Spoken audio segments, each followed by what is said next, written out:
오늘은 그 네 번째 시간으로 가져가게 되는데요. 그래서 오늘의 주절은 도대체 왜 우리한테 그 예수만이 길이 되는가라는 제목으로 한번 말씀을 같이 나눠볼까 합니다. 그래서 오늘의 주절은 요한일서 3장 8절입니다. 죄를 짓는 자는 마귀에게 속하나니 마귀는 처음부터 범죄함이니라. 하나님의 아들이 나타나신 것은 마귀를 멸하려 하심이니라. 아멘. 그래서 첫 번째로 살펴볼 것은 사람들이 이 대부분 구원이 뭔지 잘 몰라요. 그래서 구원하고 자신이 삶을 살아가는 그것을 정확히 구분하지 못하고 있다는 거예요. 그래서 첫 번째는 모든 종교는 다 같다고 생각한다는 거예요. 그 불신자들은 무교주의도 있고 뭐 불교도 있고 뭐 이슬람도 있고 다 하는데 그냥 종교가 뭐 착한 일 하고 선하게 살아가고 뭐 남한테 해 안 끼치면은 자 그렇게 살아가다 보면은 뭐 좋은 데 가는 거 아니냐, 그리고 또 내가 뭐 복 받는 거 아니냐, 선한 일을 베풀면 또 선한 일이 나한테 돌아오는 거 아니냐, 이런 식으로 이제 생각을 하는데,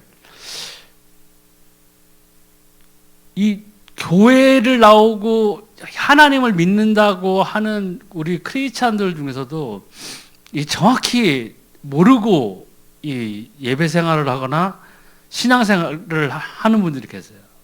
그러니까 정확히 얘기하면은 그분들은 다른 종교와 이 기독교를 동일선상으로 이렇게 보시는 경우도 있어요.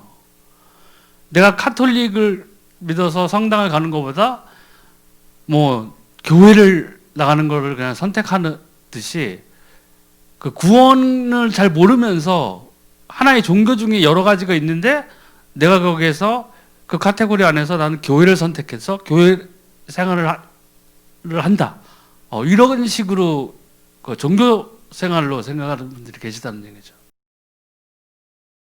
종교는 그 근원이 어디에 있냐면 사람들이 전혀 생각지도 못했던 사단이라는 존재가 있었다는 거죠. 이 사단이 그 모든 여러 기타 종교들을 만들어 놓은 것은 단 하나예요. 목적은 하나님을 경배하지 못하게 만드는 거예요. 하나님을 경배하지 못하게 하고 예수 그리스도를 모르게 하는 거예요. 왜냐? 그리스도 예수를 통해서만 우리는 구원을 받을 수 있다는 거예요. 생명을 얻을 수 있어요.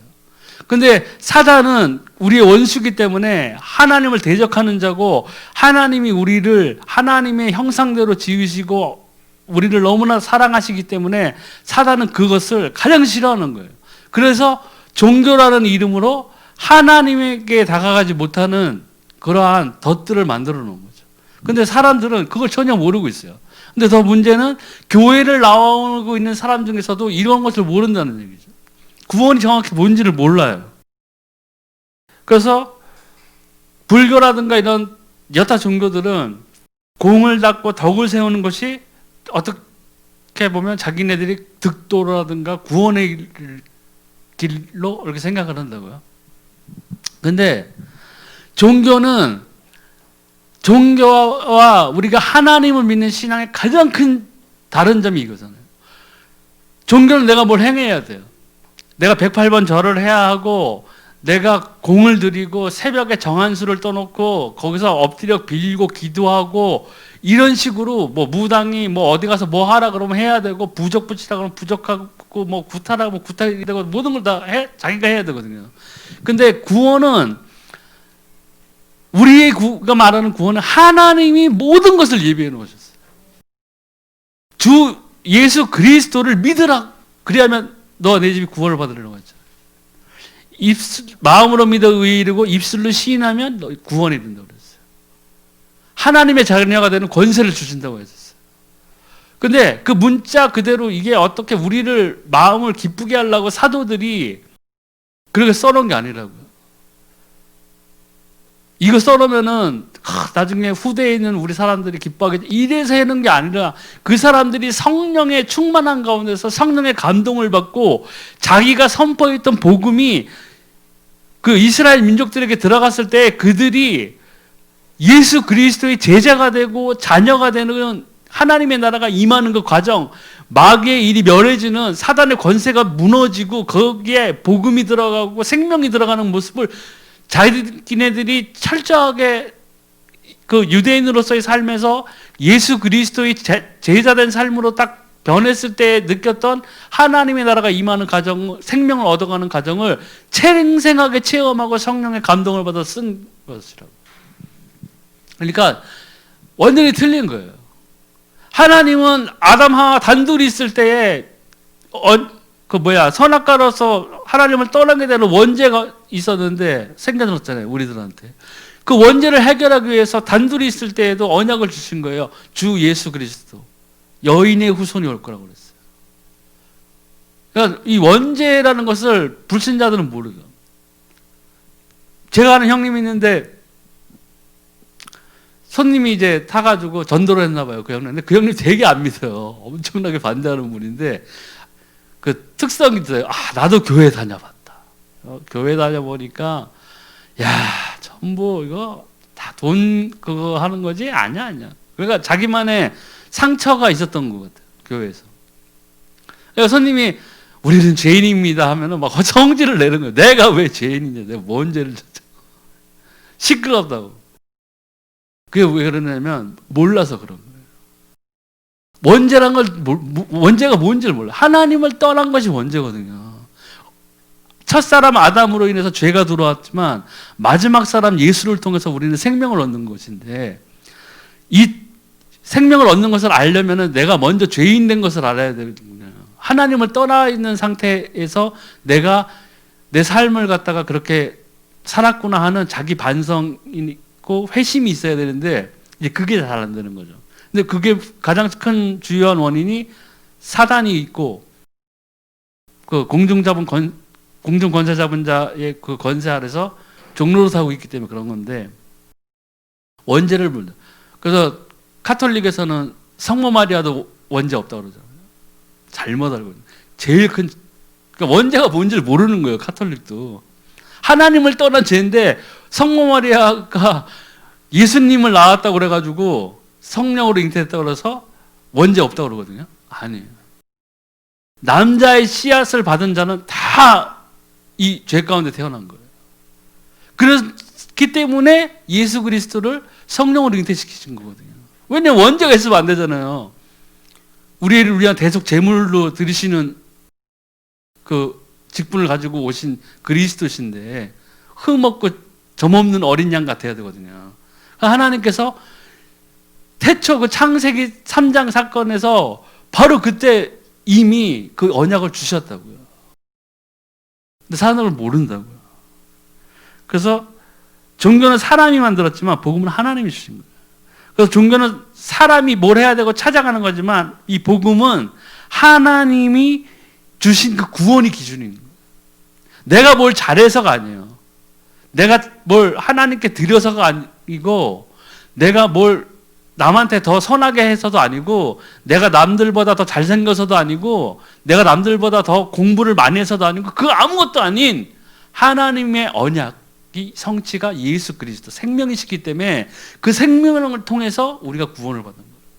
그래서 사도 바울이 그랬어요. 아무도 구원을 받은 거 가지고 자랑할 게 없다고 그랬어요. 왜요? 내가 한 게 없기 때문에. 하나님이 다 해놓으신 거예요. 그렇기 때문에 우리는 자만할 필요도 없고 남한테 자랑할 필요도 없는 거예요. 겸손해져야 돼요. 오히려 그래서. 그리고 그 종교는 사람의 행위가 기준이고 복음은 하나님의 구원이 기준이라는 것을 분명히 알아야 된다는 거죠. 근데 두 번째는 구원 받지 못한 자의 영적 상태를 멸망한 상태를 몰라서 그러는 거예요. 원죄는 구원받지 못한 상태를 말합니다. 그래서 로마서 3장 10절에서 23절 보면 기록된 바 의인은 없나니 하나도 없으며 모든 사람이 죄를 범하였으며 하나님의 영광을 이루지 못하다니. 그러면 신생아 태어나고 갓난아기가 있는데 그 아이가 무슨 죄가 있겠어요?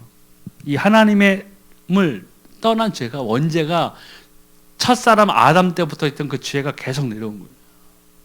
하나님을 떠난 상태이기 때문인 거예요.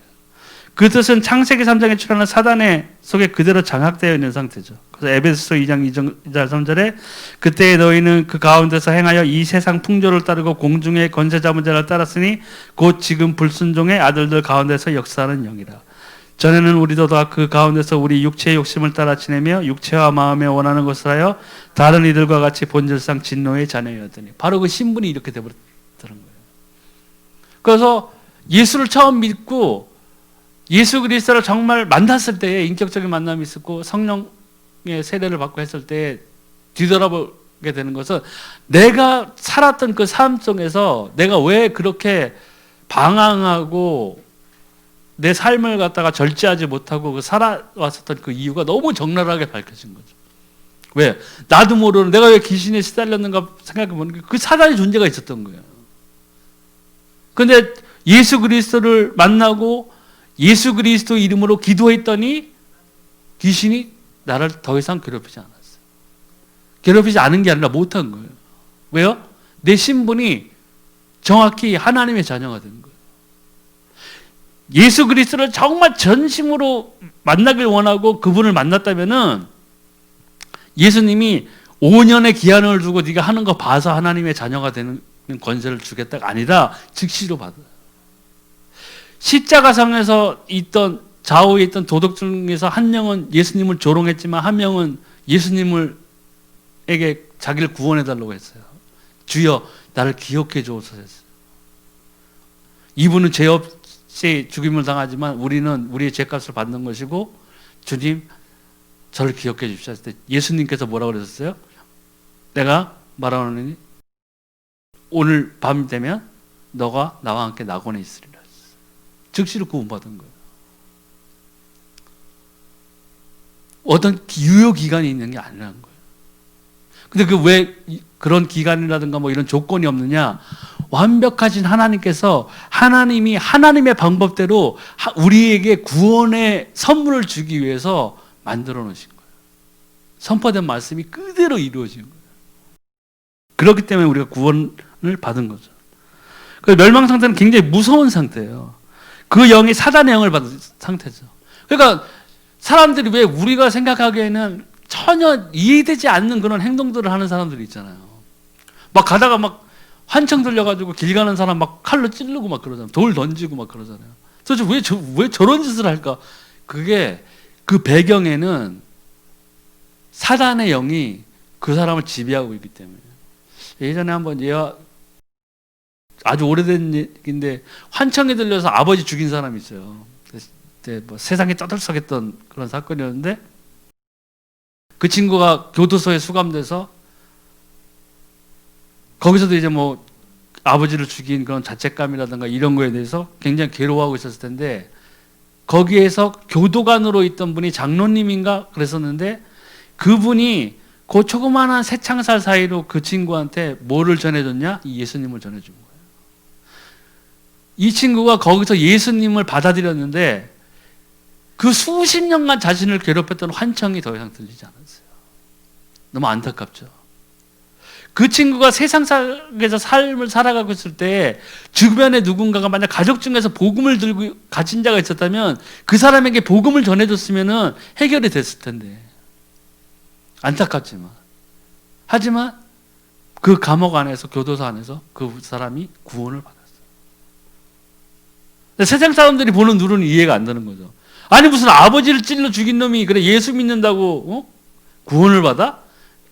그게 사람의 생각으로는 하나님의 생각을 하나님의 방법을 이해할래야 이해할 수가 없어요. 하나님이 말씀하신 거예요. 나의 생각이 너희 생각과 다르고 나의 길이 너희 길과 다르다고 하신 이유가 바로 그거예요. 근데 우리는 문제는 우리의 생각으로 자꾸 하나님의 일을 풀어보려고 하고 그 우리들의 생각으로 하나님을 이해하려고 하다 보니까는 안 되는 거예요. 그게 뭐예요? 인본주의. 그러니까 인본주의하고 하나님을 섬기는 거는 굉장히 상극이에요, 상극. 성령이 아니고는 예수를 주라 시인할 자가 없다고 했어요. 그래서 구원은 온전한 하나님의 선물이에요. 그래서 사단의 영을 받은 상태면 또 저주받은 영혼이 돼요. 그래서 자연히 우상 숭배하고 제사 지내고 부적, 구천, 미신, 접신, 종교 등으로 고난을 받다가 멸망한다.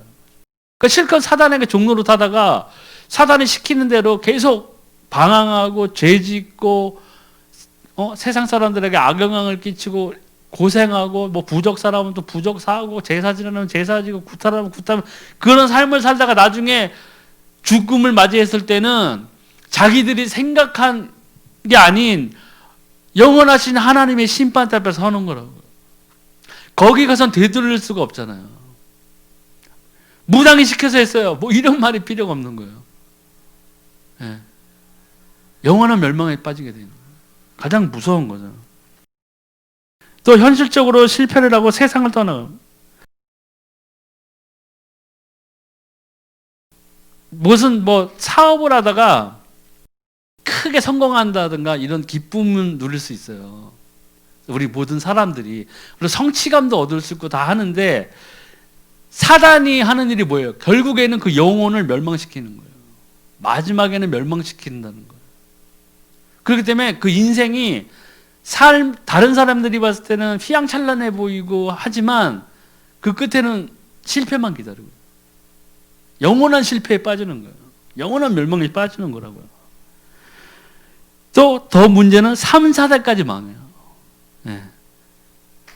여기 출애굽기 2장 4절 5절을 보니까 너를 위하여 새긴 우상을 만들지 말고 또 위로 하늘에 있는 것이나 아래로 땅에 있는 것이나 땅 아래 물속에 있는 것에 어떤 형상도 만들지 말며 그것들에게 절하지 말며 그것들을 섬기지 말라. 나 하나님 여호와는 질투하는 하나님인즉 나를 미워하는 자의 죄를 갚되 아버지로부터 아들에게로 3, 4대까지 이르게 하거니와. 예. 하나님 분명 말씀하셨거든요. 근데 사람들은 나무로 만든 뭐에다가 절하고 돼지 머리에다가 어저께 저 아는 형님이 이제 개인 택시 하신다고 해가지고 오래 고생하셨다가 하신다고 뭐 돼지 머리 뭐 거기 갖다 놓고 했을 거예요. 저는 늦게 가서 참석을 못했는데 그런 거거든요. 환하게 웃는 뭐 돼지 머리에다가 절하고 5만 원짜리 막 꽂고 절 끝나면 다 뜯어가지고 또 먹잖아요. 절한 거를 다 해체해가지고 또 자기 소금 찍어서 먹는다고요. 네. 근데 그거를 누가 기뻐해요? 사단이 기뻐해요. 사단은 모든 종교가 하나님을 통한 정식적인 예배와 경배가 아닌 모든 경배는 누가 받아요? 사단이 받는 거예요. 왜요? 사단은 하나님의 자리를 탐냈던 자라고요. 하나님의 보좌에 자기가 앉고 싶어 했던 만큼 자기 자신이 능력이 있다고 생각했던 그런 자였어요. 그런 천사였다고요. 타락했지만. 그러니 하나님하고 똑같이 생긴 형상을 가진 창조물을 보고 얼마나 분노했겠어요. 이를 막 부득부득 갈았겠죠. 저것들이 하나님하고 똑같이 생겨가지고 근데 저들을 멸망시키려고 한 거예요. 그러니까 사단의 놀이에 유혹에 그대로 계속 끌려다닐 수밖에 없는 거예요. 그래서 무당이라든가 점쟁이라든가 이런 사람들 아주 그냥 우상숭배에 심취 있는 사람들 주변 가족들은 꼭 정신이라든가 신체적인 문제 있는 사람들 무당들이 더 잘 알아요. 네. 왜냐 귀신이 괴롭히 하나님의 말씀이 그들이 임하는 거예요.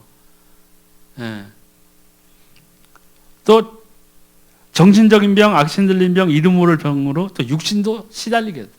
그러니까 의사들이 의학적으로 뭐 병명이 정확히 나오지는 않지만 그러한 악신이 들리고 정신이 이상해지고 이런 병들에서 뭐 아무런 대책 없이 살아가고 있는 거예요. 왜요?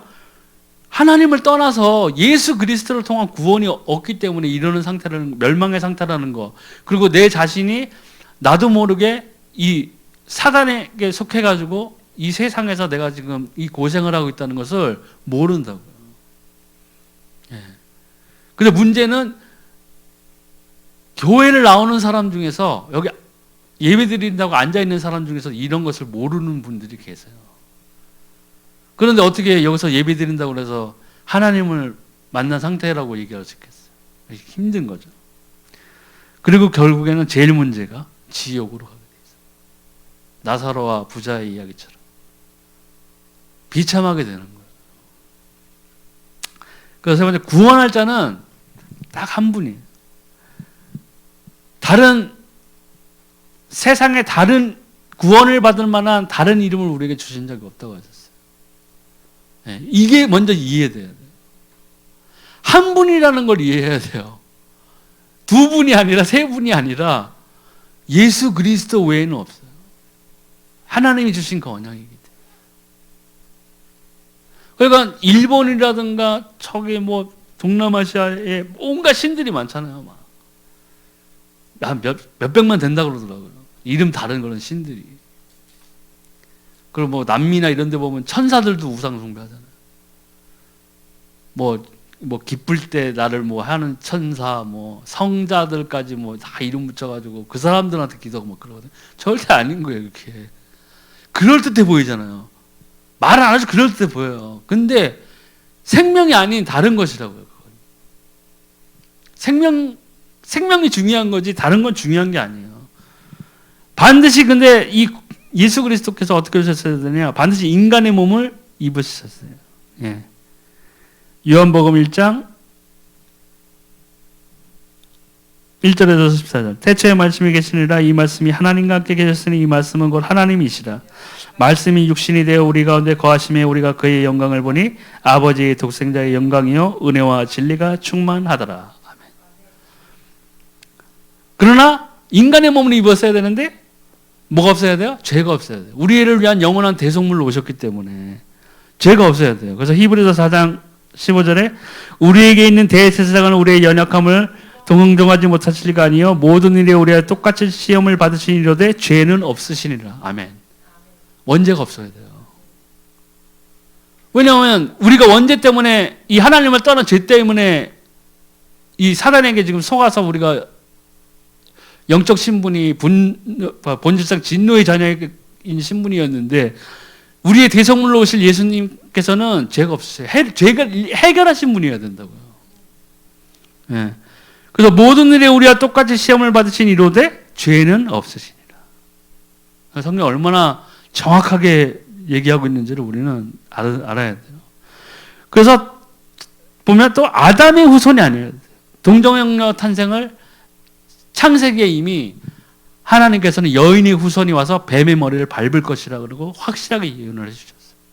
그 말씀의 성취가 예수 그리스도의 이 땅에 오신 초림 사건으로 해결되어지는 거예요.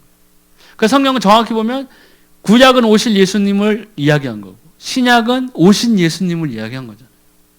성경의 그 구약의 많은 선지자들이 예언하고 뭐 하는 그 큰 줄기들을 쭉 따라가 보면은 결국에는 뭘 얘기했냐? 오실 예수님을 말씀하신 거예요. 메시아에 대한 얘기를 한 거라고. 그리고 신약은 마침내 그 언약대로 오신 예수님을 우리가 맞이하는 것이죠. 그래서 죄의 대가로 죄 없는 몸이 죽어야 한다는 것이죠. 그래서 창세기 2장 17절에 선악을 알게 하는 나무의 열매는 먹지 말라. 내가 먹는 날은 반드시 죽으리라 하시니라. 이때 하나님이 우리 처음에 떠났을 때에는 우리가 죽지 않아야 될 몸이지만 죽어야 됐다는 거예요. 하나님과 동행하면서 그 에덴 동산에서 아담과 하와가 아무런 걱정 없이 하나님께 복을 받고 창대하고 이 땅에 번성하고 충만케 하는 그런 축복 가운데에서 아무 걱정 없이 살 수 있었는데 아무 두려움 없이 살 수 있었는데 아무 부끄러움도 없이 살 수 있었어요. 그런데 거기에 사단이 개입한 거예요. 거기서 이 죄가 들어온 거죠. 죽음이 들어오게 된 거라고요. 그때부터요. 그래서 이렇기 때문에 예수님께서는 동정녀 마리아에게 나신 그 제 원죄를 해결하신 분이었어야 되고 하는 그런 그리스도의 사명대로 하나님께 이르는 길로 선포하신 선지자의 직분, 대제사장의 직분, 사단의 일을 멸하신 왕의 직분을 오셨어야 했기 때문에 이 모든 조건들을 갖추고 있었어야 돼요. 근데 다른 것들이 다른 그 종교라든가 이런 데서 섬기는 자기네들이 뭐 신이라고 주장하는 그런 사람들은 이런 것들이 없어요. 자격이요. 사단의 존재와 이 구원의 언약과 생명에 대해서는 오직 이 성경만이 말씀하고 계신 거예요.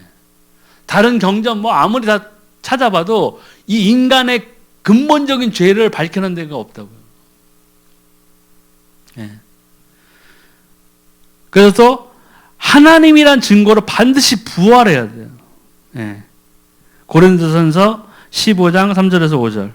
내가 받은 것을 먼저 너에게 전하였노니 이는 성경대로 그리스도께서 우리 죄를 위하여 죽으시고 장사 지낸 바 되셨다가 성경대로 사흘 만에 다시 살아나서 게바에게 보이시고 후에 12제자에게 성경대로 하나님의 말씀대로 부활을 하셔야만 생명으로 뭐를 이겼어요?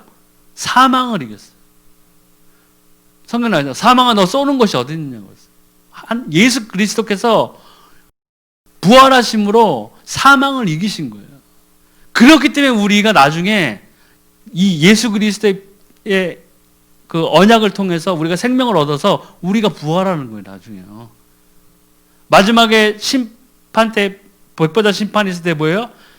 죽은 자들이 다 일어나죠. 바다에서 죽은 자는 바다가 다 보내주고 땅에서 죽은 자는 땅이 다 일으켜서 한다고 다 보내준다고 그랬어요. 왜? 하나님 앞에 서야 되기 때문에. 그렇기 때문에 믿지 아니하는 죄인들도 하나님을 떠난 사람들도 부활이 되잖아요. 근데 뭐예요? 그 부활이 영광의 부활이 아니라 영벌의 부활이에요. 우리의 부활은 뭐예요? 생명의 부활이에요. 예수 그리스도를 통해서만 이걸 받을 수 있는 선물, 믿음의 결국은 구원, 영혼 구원이죠. 이 육신은 어차피 우리는 이 육신의 장막을 벗어야 돼요. 우리가 죽음을 맞이하면 이거는 썩어질 살이라고요, 그냥. 진짜 생명은, 우리 영원한 생명은 우리 안에 있는 내 영혼이 받는. 근데 사람들이 이런 걸 모르죠. 그러니까 이 성경은 하나님의 이 언약을 보면요. 너무너무 정확하게 하나님이 자신의 말을 실천하고 계신 거예요. 하나님의 말씀처럼 1.1획도 땅에 떨어지지 않아요. 그분이 바로 이 예수 그리스도예요. 세상 사람들이 이 이름을 들을 수는 있죠. 그냥 기독교는 예수 이렇게 생각하는 다 알잖아요. 웬만한 사람은 다 알 거예요. 근데 정작 그 예수 그리스도가 도대체 왜 구원이신지에 대해서 모르고 있다는 거예요. 근데 우리는 그것을 알게 되었고 우리가 예수의 이름으로 기도해서 응답받고 있는 그런 상태니까 우리가 너무너무 행복한 거죠. 사실은 더 이상 바랄 게 없어야 돼요. 사실은요. 네. 이걸 몰라서 우리는 멸망당할 수도 있었어요. 네. 끔찍한 거죠. 저도 안 믿었을 때를 생각해보면 진짜 끔찍해요. 몇 번 죽을 뻔한 적이 있었거든요. 근데 죽었으면 어떻게 할 뻔했어요. 큰일 날 뻔한 거죠. 네. 진짜 우리는 이 생명의 복을 받았다는 것에 대해서 정말 감사해요. 하나님과 같은 분이신 예수만이 사단의 권세를 멸할 수 있고 인간을 구원해낼 수 있었던 것이에요. 그래서 빌립보서 2장 6절에서 9절 보면 그는 근본 하나님의 본체시나 하나님과 동등됨을 취할 것으로 여기지 아니하시고 오히려 자기를 비워 종의 형체를 가지사 사람들과 같이 되셨고 사람의 모양으로 나타나사 자기를 낮추시고 죽기까지 복종하셨으니 곧 십자가에 죽으심이라. 이름으로 하나님이 그를 지극히 높여 모든 이름 위에 뛰어난 이름을 주사. 아멘. 정말 이 예수 그리스도께서 하나님의 언약 성취를 위해서 이 땅에 오시면서 인간의 형체를 가지시고 인간으로서 그 받아야 될 모든 고통을 견디셨거든요. 십자가에서 창으로 찔리고 가시나 면류관 했을 때 예수님이니까 안 아팠을 거야 라고 생각하면 큰 오산입니다. 안 아프셨을까요? 주여 나를 하나님 아버지 고통 없이 하소서. 이게 아니잖아요. 그 모든 것을 견디셨다고. 그래서 이사야서 나오잖아요. 그가 찔림으로 우리가 나음을 얻은 거예요. 그가 상함으로 우리가 나음을 얻은 거예요. 성경에 예언된 그대로 예수님께서는 그리스도의 직분을 완수하기 위해서 모든 것을 감내하시고 복종하시고 순종하셨어요. 누구를 위해서요? 우리를 위해서. 그 한 번의 죽으심으로 피 흘리심으로 우리의 모든 죄값을 치르신 거예요. 그 완전 무결한 하나님의 언약대로 젖먹고 흠없는 어린 양의 피보다 훨씬 순결하고 정결한 그 피로 하나님 앞에서 우리의 죄값을 대신 치르셨다. 그렇기 때문에 우리가 2000년이 지난 지금에서도 우리가 예수 그리스도를 통해서 구원을 받을 수 있는 거예요. 타 종교나 믿지 않는 사람들이 보면은 무슨 헛소리냐 라고 들을 만해요. 왜냐? 어떻게 보면 그 사람들 입장에서 너무 쉽거든요. 근데 이거를 잘못 생각해서 자, 예수님 구주로 받아들이시겠습니다. 아멘. 네, 그래서 또 기도문 따라해 주세요. 네, 아멘. 하고 밖에 나가서 예배도 안 드리고 하나님 섬기지도 않고 진짜 악한 자보다 더 악하게 사는 사람들이 많아요. 그러니까 막 욕먹는 거예요. 개독교라고. 왜냐 일주일에 한 번 딱 성경책도 큰 거 그냥 옆구리에 딱 끼고 다니거든요. 교회 발도장만 찍고 가요. 하나님을 만나지 못했어요. 예수 그리스도가 누군지도 몰라요. 제일 문제는 교회에 앉아 있으면서 예배 생활하면서 예수님 못 만난 사람들이 너무 많다는 거예요. 그리고 예수 그리스도의 뜻대로 하나님의 뜻대로 살려는 사람들이 너무 적다는 거예요. 예. 어떻게 보면 다 된 줄 알아요. 나 예수님 믿어요. 아멘. 그리고 기도도 안 하고 예배 생활도 잘 못 드리고 하나님을 인격적으로 만나지 못했어요. 예수님을 인격적으로 만나지 못했어요. 성령을 받지 못했어요. 구원 받았어요? 그 사람 구원 받은 거예요? 제가 봤을 때는 아니라고 생각해요. 분명히 하나님을 만나면요 변해야 돼요. 성경에 있는 사람들이 성경 속에 있는 인물들이 하나님과 동행했던 사람이나 신약 시대에 예수 그리스도를 통해서 성령을 받고 했던 사람들은요 뭐든지 자기의 삶이 변했어요. 그렇기 때문에 사도 바울이 보라 옛것은 지나갔다 우리가 뭐예요? 새로운 피조물이 되었다고 그랬어요. 그 상태가 돼야 돼요. 예, 우리가 정말 예수님을 믿는다면. 그래서 하나님이 이 예수 그리스도를 통해서만 이 사단의 일을 멸하는 마귀를 멸하는 왕의 신분을 오시게 하셨고 하나님께 이르는 오직 구원의 길을 선포하는 선지자의 직분으로 오셨고 그 한 번의 죽으심으로 우리 모든 죄를 속하신 대제사장의 직분으로 오셨다는 거죠. 네. 그리스도의 직분을 이루신 거예요. 그래서 이게 현실에서도 증명되고 있어요. 사도행전 16장 16절에서 18절에 우리가 기도하는 곳에 가다가 점치는 귀신 들린 여종 하나를 만나니 점으로 그 주인들에게 큰 이익을 주는 자라. 그가 바울과 우리를 따라 소리질러 이르되 이 사람들은 지극히 높은 하나님의 종으로서 구원의 길을 너에게 전하는 자라 하여 이같이 여론을 하는지라. 바울이 심히 괴로워하여 돌이켜 그 귀신에게 이르되 예수 그리스도의 이름으로 내가 내게 명하노니 그에게서 나오라 하니 귀신이 즉시 나오니라. 아멘. 지금 우리가 예수를 믿는 자이고 우리 안에 성령이 계시고 하다면 우리는 예수 그리스도의 이름으로 귀신을 쫓아낼 권세가 있어요. 우리 두려워하면 안 돼요. 제가 귀신에게 시달렸다고 그랬잖아요. 예수 그리스도를 전심으로 믿고 난 다음에 기도했을 때는 그 귀신이 떠나갔어요.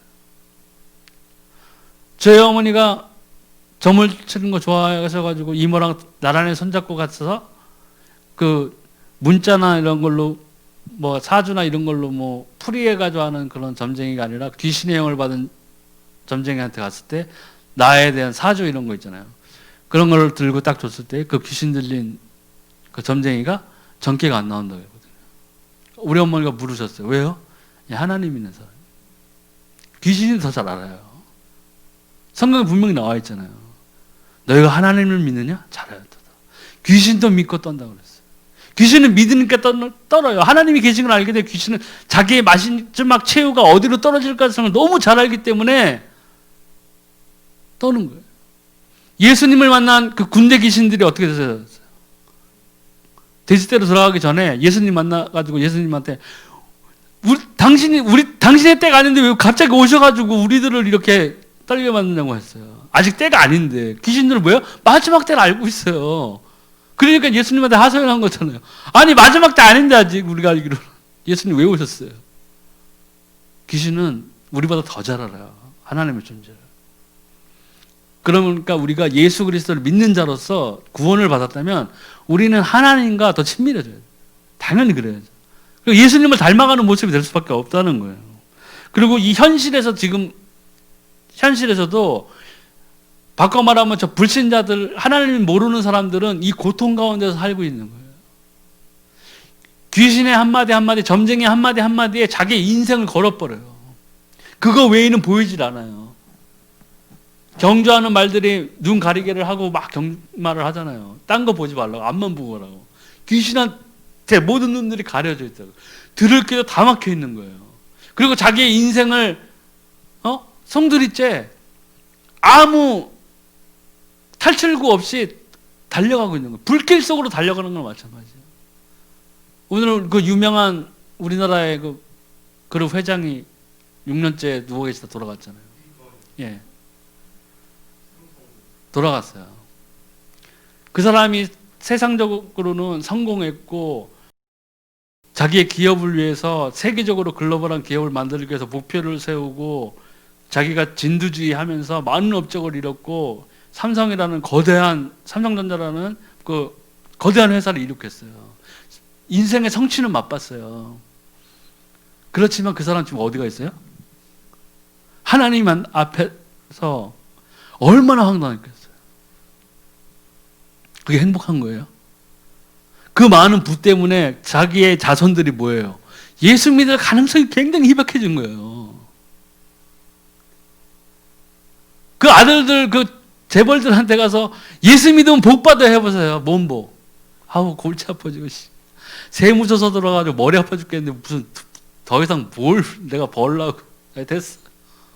그 사람들은 가진 게 오히려 자신의 구원을 가로막고 있는 장애 요소가 되는 거예요. 그래서 성경에 나와 있죠. 마지막에 부해지려는 자들의 성공이 왜 저렇게 되나 봤더니 머리 위에 숯불을 이고 사는 거가 똑같다고 그랬어요. 마지막 심판 때에 하나님께서 완전히 벌 주겠다고. 좋은 게 아니에요.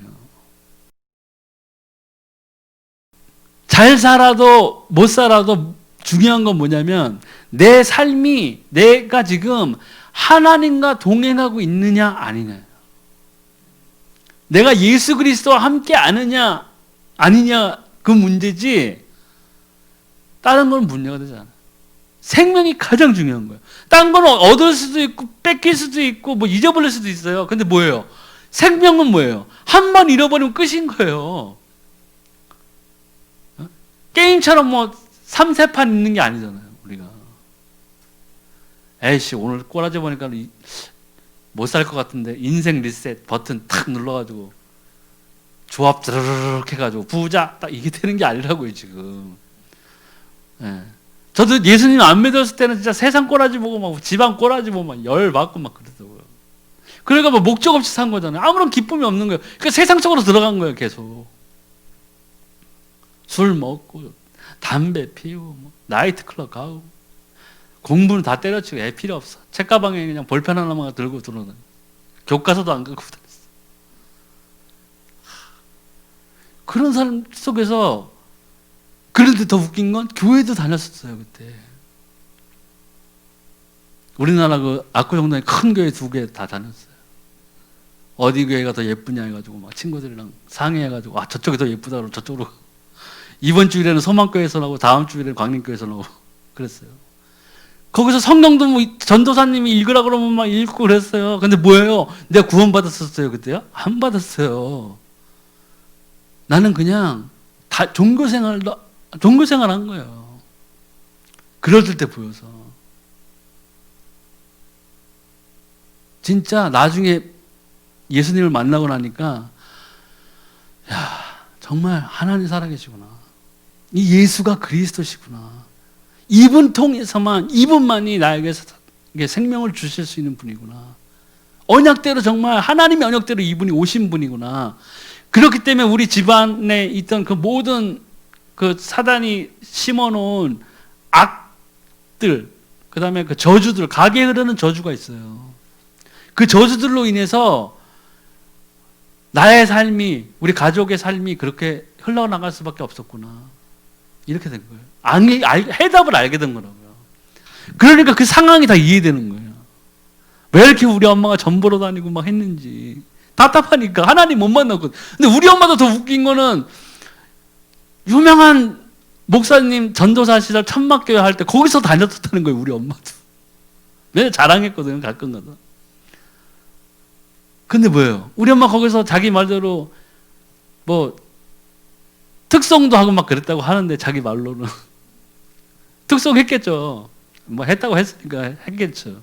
근데 뭐예요? 하나님 못 만난 거예요.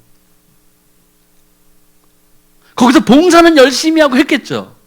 엄마 말이 사실이라면. 했지만 뭐예요? 하나님 못 만난 거예요. 그러니까 그게 직살나게 고생한 거예요.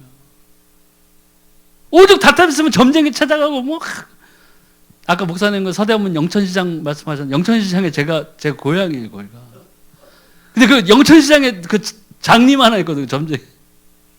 우리 외가가 그 사람한테 몇십 년을 시달린 거예요. 내가 지금 생각해보니까 뭔 일만 있으면 가는 거 뭐 손잡고 할머니 때부터 뭐해 되는 게 하나도 없었어요. 완전히 거짓말이에요. 속이는 거예요. 진짜 들을 때는 아주 그냥 그럴싸하게 들리지만 결국을 나중에 보면은 아닌 거예요. 그러니까 어떻게 보면 너무 감사한 거죠. 저를 비롯해서 그 자식들 대에는 보면 거의 다 복음이 들어갔어요. 너무나 감사한 거죠. 우상 숭배 딱 끊어졌죠. 우상이 끊어진 거죠. 제사도 끊어졌죠. 네, 감사한 거죠. 그리고 집안에 이런 우상을 뭐 코끼리 형상이라든가 뭐 동물의 형상이라든가 심지어 그림 뭐 이런 것들 속에도 악령이 있어요. 그렇기 때문에 하나님이 그걸 금지시킨 거라고요. 될 수 있으면 안 놓는 게 좋아요. 저 지금 뭐 혼자 살긴 하지만 아무것도 없어요. 저 원래는 그걸 놓는 거를 싫어해가지고 아무것도 없어요. 네. 아무것도 없어요. 마음 편해요 그냥. 마음 편해요. 뭐 나중에 하나님 나라 갈 때 들고 갈 것도 아니고. 우리 엄마가 그런 거 장식품도 엄청 좋아해요. 이런 거 인테리어. 내가 그 엄마 몰래 버리느냐고 얼마나 고생을 많이 했는지. 코끼리 뭐 이런 거 하나씩 몰래 버리고 그랬는데 그런 거에 하나님이 만들지 말고 섬기지 말고 하라는 이유가 뭐냐면 그냥 아무 의미 없이 갖다 놓은 그런 것들 속에 악령이 깃들어 있다고. 그 집으로 사단을 초대하는 거나 마찬가지예요. 하나님이 그렇기 때문에 금지시킨 거예요. 거기에 무슨 진짜 큰 능력 있는 신이 있어서 하나님과 라이벌 관계라 그거 하지 말라고 한 게 아니라고요. 네. 그 안에 나쁜 영들이 들어가 있을 수 있어요. 그렇기 때문에 놓지 말라고 하는 거예요. 구원이란 어떤 것인가를 보면 반드시 멸망받는 죄에서 해방된 것이에요. 원죄에서 해방됐죠. 영원히 저주받을 죄에서 우리는 해방된 거예요. 이 원죄에서. 그 에베소서 2장 1절에 보면 그는 허물과 죄로 죽었던 너희를 살리셨다. 이거 산 사람한테 얘기한 거잖아요. 그런데 하나님을 만나기 전에 우리가 이 허물과 죄로 죽었었어요. 산 자지만 뭐예요? 영은 죽어있던 자예요. 하나님을 떠나 있던 상태라고요. 하나님을 떠난 자 상태는 뭐예요? 생명이 없는 상태였다는 거예요. 네. 근데 여기서 해결된 거죠. 자범죄가 있어요. 원죄의 결과로는 허물. 하나님을 떠났기 때문에 사단에게 속하고 불순종의 자녀들 가운데서 우리가 행동을 했고 세상의 풍습을 따르고 풍조를 따라서 살았기 때문에 우리가 자범죄, 내 스스로 짓는 죄 가운데 있다고요. 그런데 이 예수 그리스도의 피를 통해서 그 대제사장의 직분으로 행하신 그 그리스도의 직분을 통해서 우리는 뭐였냐면 우리 원죄뿐만 아니라 우리의 자범죄 또한 해결을 받은 거예요. 내가 잘나서가 아니라. 피 흘림이 없으면 뭐예요? 죄 사함이 없다고 그러셨죠. 근데 이 완전 무결한 그리스도의 직분을 행하신 하나님의 아들이신 예수 그리스도의 그 피를 통해서 우리가 구원받은 거예요. 예수님의 피가 A형이냐 B형이냐 그걸 찾고 있는 지금 때가 아니라니까. 뭐 이상한 사람들 많더라고요. 뭐. 그 성이라고 그러나요? 예수님 마지막 무덤에 들어갔을 때 그 옷을 찾으려고 왜 찾으려고 하는 이유를 보니까 DNA를 검사해야 된다는 거. 남성 염색체가 거기 뭐 있느냐 없느냐 막 이런 거 가지고 전혀 엉뚱한 거에 쓰는 거예요. 뭐 예수님 얼굴이 흑인이냐 백인이냐 황인이냐 이런 거 가지고 막 싸우고 있다고요. 아니 당연히 중동에서 태어났으니까 중동 사람이겠죠. 예수님이 미국 영화에 나오는 것처럼 금발에 뭐 이렇지는 않을 거 아니에요. 사실은요. 그런 게 중요한 게 아니라고요. 근데 사단은 이상한 걸 가지고 사람들이 이슈화 시켜버려가지고 정작 중요한 생명인 왜 예수 그리스도가 생명인가에 대해서는 알지 못하게 하려는 거예요. 그 표면만 가지고 싸우게 만드는 거예요. 거기에 갈등이 생기게 한다고요. 자꾸 갈등이 생긴다고요. 그리고 막 서로 막 감리교가 옳다, 장로교가 옳다, 순복음이 옳다, 뭐 성결이 옳다, 뭐 서로 싸우고 막 물어뜯고 그런다고요. 가장 중요한 건 뭐예요? 예수 그리스도 생명인데. 이 예수 그리스도 외에는 구원이 없고 이 예수 외에는 우리가 생명을 얻을 수가 없는데 이렇게 되어버립니다. 그게 이제 자꾸 기조가 흘러 나오니까 요새는 뭐예요? 예수 밖에도 구원이 있고 타 종교에도 구원이 있고 우리가 다 종교와 결합하자 뭐 세계 혼합주의로 가고 있잖아요. 종교 혼합주의로. 엊그젠가 뭐 교황이 그렇게 얘기되죠. 동성애자들도 보호해야 하나님의 자녀라고 그랬대요. 그나마 카톨릭이 그 율법 중에서 그 동성애에 대한 그거를 하고 자살한 자들은 이제 지옥 가는 그런 걸로 이제 버티고 했던 그런 게 있었는데 그런 것도 서서히 무너져 가고 있다. 하나님이 그들을 치고 죽이라고까지 한 그 율법의 그거는 뭐냐면 하나님의 질서와 하나님의 언약을 깨버리기 때문에 그런 거예요. 근데 그거를 지금은 뭐예요? 뭐 레인보, 뭐 무지개 뭐 이걸 해가지고 샌프란시스코는 완전 무지개 천국이래잖아요. 무지개가 뭐였어요? 하나님의 언약을 상징하는 거였어요. 하나님이 홍수 심판 이후에. 그러니까 사단이 막 그런 것도 훔쳐다가 쓰는 거예요, 그냥 막. 그 무지개가. 그 하나님의 언약을 상징하고 하나님이 다시는 물로 심판하지 아니하겠다. 내가 이 무지개를 띄어서 내가 그것을 볼 때마다 그 언약을 지킬 것을 내가 기억하겠다 했던 하나님의 그것을 훔쳐다가 동성애자들의 상징으로 써먹고 있다. 마음 아픈 일이죠. 또 이 조상의 제 우상 숭배 결과로 자손들에게 제약이 미치는 이 죄도 여기서 해방되는 거예요. 그러니까 내 조상 때부터 누군가가 우상을 섬기고 해서 했던 그 저주가 이어져 있다면 내 대해서 내가 예수 그리스도에서 구원을 받았다면 거기에서 벗어나는 거예요. 예수 그리스도를 믿음과 동시에 우리의 신분이 뭐예요? 하나님의 자녀가 된 거예요. 그럼 불순종의 아들들과 여기서 그 영 가운데서 시달리고 죄를 범하고 했던 그 본질상 진노의 자녀였던 신분이 하나님의 자녀로 바로 회복되는 거예요. 그 탕자였던 아들이 막 돌아오고 했을 때 아버지가 먼 거리 상관없는데도 그 아들이 오는 것을 보고 막 맨발로 달려나가서 아들을 맞이했잖아요. 그리고 막 아들 맞이하면서 그랬나요? 남은 돈 얼마야? 다 썼어? 이런 씨 나라! 이렇게 써요? 아니라고요. 우리가 정말 예수님 만났을 때 예수님께서 하늘에서 뭐예요? 구원받은 자가 하나 늘어나면 뭐라고 그랬어요? 천국에 잔치가 열린다고 그랬어요. 그러니까 우리가 구원을 내 상태에서 이게 갑자기 없어질 거라고 생각하는 사람도 있거든요. 그 잘못된 거예요.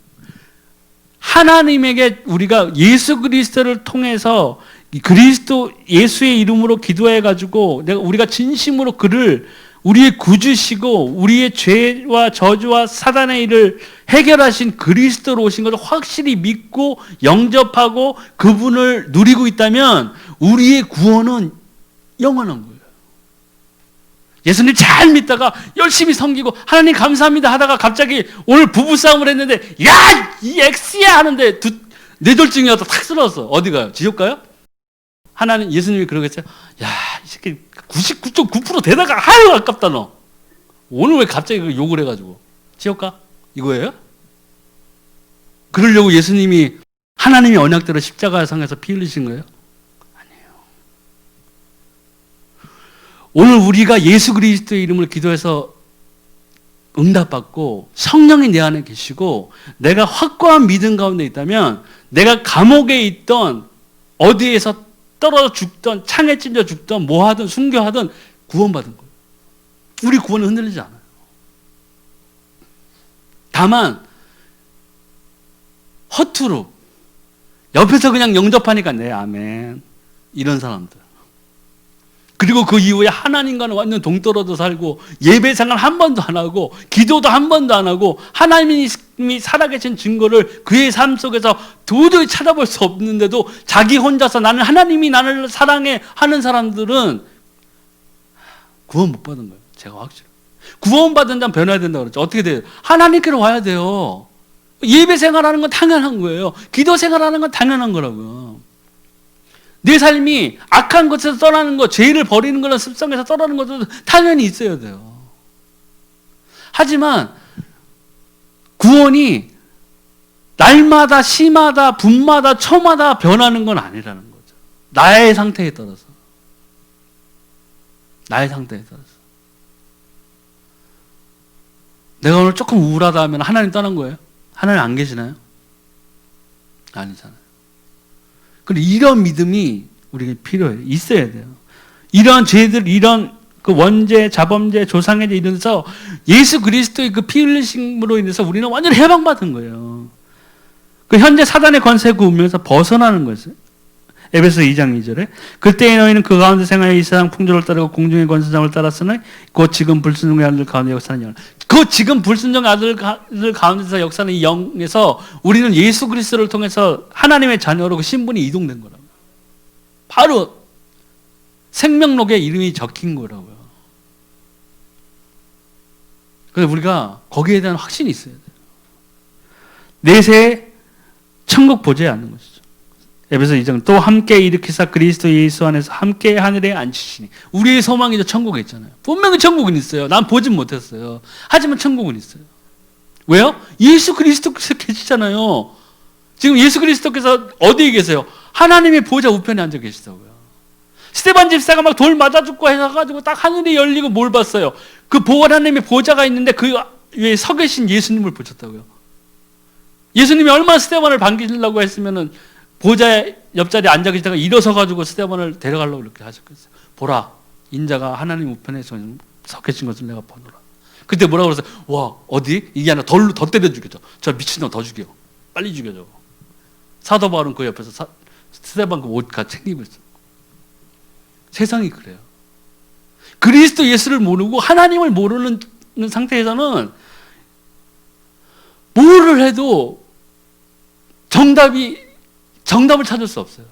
생명을 찾을 수 없는 거예요. 그러니까 우리는 이미 생명을 가졌잖아요. 얼마나 행복한 거예요. 정말 하나님께 감사해야 되는 거예요. 또 아까 얘기한 대로 현실 가운데서 또 이 증거가 드러나고 하는 것이죠. 그러니까 하나님의 나라가 막연하게 이 성경 안에 있는 글자 속에 있는 게 어떤 동화 속의 나라에 얘기하는 거죠. SF 판타지 소설이 아니라 지금 우리가 이 숨쉬고 살아가는 이 세상에서도 우리는 하나님의 나라가 임하는 걸 볼 수 있어요. 전도를 통해서 복음을 던졌을 때 그 사람에게 생명이 들어가는 걸 보면서 우리는 하나님의 나라가 임하는 걸 보는 거라고요. 사도 바울이 그랬어요. 다른 그 사도 베드로 사도라든가 이런 사람들도 베드로 예수님 그래도 그나마 십자가 끌려가는 거 보려고 유일하게 쫓아간 제자였는데 거기에서 3번이나 부인했던 그 사람이 성령을 받고 나서 뭐 했어요? 복음을 전파하기 시작했잖아요. 담대하게 전파했어요. 그 복음이 말씀이 선포될 때에 3,000명의 제자가 일어나고 5,000명의 사람이 회심하고 하나님께로 돌아오는 기적이 있었다고. 그게 기적이 아니에요. 왜냐? 이 복음의 힘이에요. 말씀의 힘이라고요. 예수 그리스도의 생명의 힘이고 그것은 뭐냐면 예수님께서 말씀하신 대로 성령이 우리에게 임했기 때문에 너희가 권능을 받는다고 그랬어요. 예루살렘과 온 유다와 사마리아 땅 끝까지 이르러 뭐예요? 내 증인이 되리라. 되라가 아니라 되리라. 되어지게 되는 거예요. 뭐 언제 우리가 준비됐을 때 우리가 이 말씀으로 무장되어 있고 내가 하나님 앞에서 나에게 이 말씀을 복음을 들을 만한 자들을 붙여달라고 기도할 때 하나님이 가장 기뻐하시는 그 영혼 구원의 일이기 때문에 하나님이 그때부터 우리의 인생에 직접적으로 개입하실 수 있다는 것이죠. 그게 그 이상 하나님의 나라와 그 의를 구하는 게 어디 있겠어요? 영혼 구원이에요. 그래서 우리가 여기에 대해서 정말 기도하고 우리에게 문이 열려졌을 때는 과감하게 안 되면 어떡하지? 괜찮아요. 성령이 하시는 거예요. 내가 잘나서 하는 게 아니라고요. 예. 그러니까 우리가 이 현실 가운데서 분명히 이 하나님의 일들이 지금 이 땅에서도 우리가 이루어지는 것을 볼 수 있다는 거죠. 그러니까 사단의 일은 말할 필요도 없는 거지. 다른 것들은 다 사단이 지금 조종하고 있는 거예요. 예. 치유, 귀신에게 시달리는 자들. 이 귀신에게 시달리는 자를 보면, 믿음을 보면 창세기 때 보면은 창세기 사건을 통해서 이 사단이 들어오게 된, 우리 인간에게 개입되어 있잖아요. 그리고 또 이 귀신들이 제일 두려워하는 것은 뭐냐면 예수 생명이에요. 그러니까 우리가 예수 그리스도를 통해서 구원을 받았고, 우리가 예수 그리스도를 통해서 성령을 받잖아요. 그리고 우리가 성령이 우리에게 임하셨고, 우리가 하나님의 말씀으로 무장되어 있고 한다면은, 베드로가 얘기한 것처럼 너희 대적 마귀에게 대적하라고 그랬거든요. 그러면 떠나려고 했어요.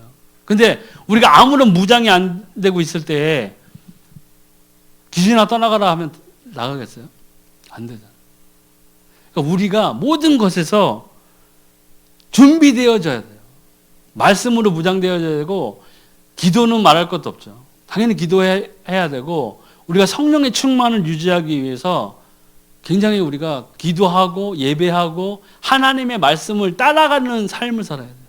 근데 그러려면은 우리가 영권을 가져야 되는데, 정시기도 또 무시기도 통해서 그냥 기도잖아요. 시간을 정해놓고 기도하는 것. 그거는 내 삶의 일정 부분을 하나님 앞에서 희생하는 것을 정해놓고 하는 거예요. 예. 성경에도 뭐 베드로가 제9식 기도 시간 이런 것이 있었죠. 예. 다니엘도 시간을 정해놓고 하루에 3번 창문가에서 예루살렘을 바라보면서 기도했어요. 이스라엘 백성들 위해서. 얼마나 포로 가운데서도 다니엘 혼자 하고 그 친구들만이 믿음을 지켰는지. 그런데 그 원동력을 보니까 뭐예요?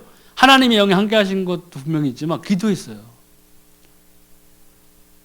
또 우리가 무시로 기도하는 거예요. 시간 외에 운전하다 보면은 운전하면서 기도할 수 있고, 밥하다가도 기도할 수 있고, 빨래를 하다가도 기도할 수 있고, 다 할 수 있잖아요.